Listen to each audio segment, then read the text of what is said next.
فکر جناب ظهورов رئیس پارلمان تاجیکستان سخن بگویم. اولین یکش این بود که در برآمدهای آخرین خود اویدی مهاجران مهنتی سخنهای را گفت که وی با ناحرمتی ویران کردن حقوق مهاجران بود.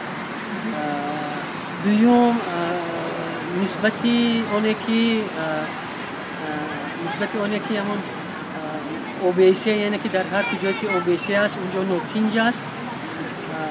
اگر این پارلمان دموکراتی میشد خود همون دپوتات‌ها استعفای وی را طلب میکردند. تصور کنید که امروز جناب ظهورов در موقع ژیرینوفسکی ایستاده است. ژیرینوفسکی هم نسبتی مهاجران خیلی سخنهای غیر قانونی میگوید و این چیز را جناب ظهورov امروز تکرار کرد.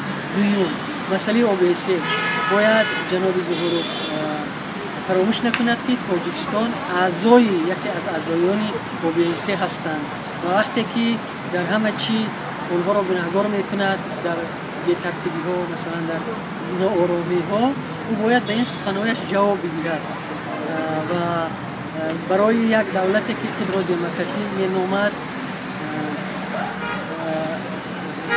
تکرار کردن سخنان ژیرینوفسکی یک عیب محض است و افسوس که قانون درباره بازخواند دپوتات ها نیست. من فکر میکنم که اونهایی که امروز در روسیه هستند قسم زیادی اونها مهاجرند که جناب ظهورov را انتخاب کرده بودند. وقتی که امروز او میگوید که ضروریت نیست که اونها نیز در انتخابات خود را پیشنهاد کند و از این دفعه من فکر میکنم که هر یک مهاجری که ناموس دارد و هیچگاه دیگر به این خیل دپوتات و خصوصا به این خیل رئیس پارلمان آواز نمی‌دهد.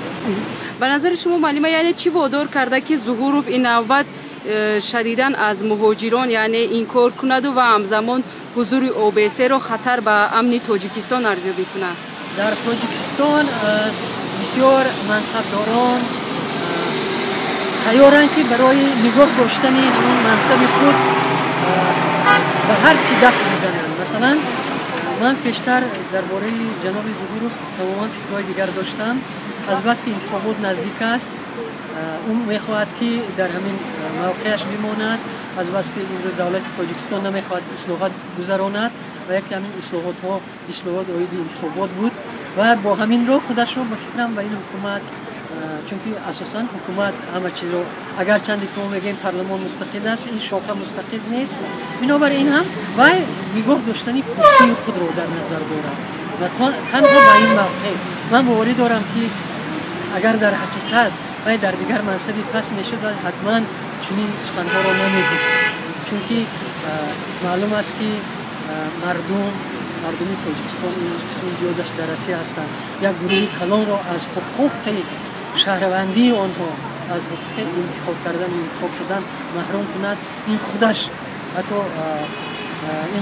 یک چیزی هست که دولت دموکراتی به خود عیب نمیبیند. پارلمان به خود عیب نمیبیند. خانم ماتویینکا آمده بودن، اون خانومی که یک زینه بلند در روسیه یا مقام بلند دارند، اونها گفتن که من حالا انیق در یادم نیست از 1 میلیون زیاد گفتن که تاجیکان در روسیه مهاجر هستند. اونها وای نامبر کرد اونهایی که رجیستراسی شده بیان، اونهایی که قانونی شده بیان و چقدر خودش هم با گفت چقدر واقعا اونهایی که رجیستراسی ندارن هستند. یعنی که این یک دوم فیمیسی روسیه اون تشکیلاتی که با مهاجران سر کار دارد اونها هم از 1 میلیون و قریب 400-300 هزار زیاد میگویند و چخیل این چیز رو انکار کردن ممکن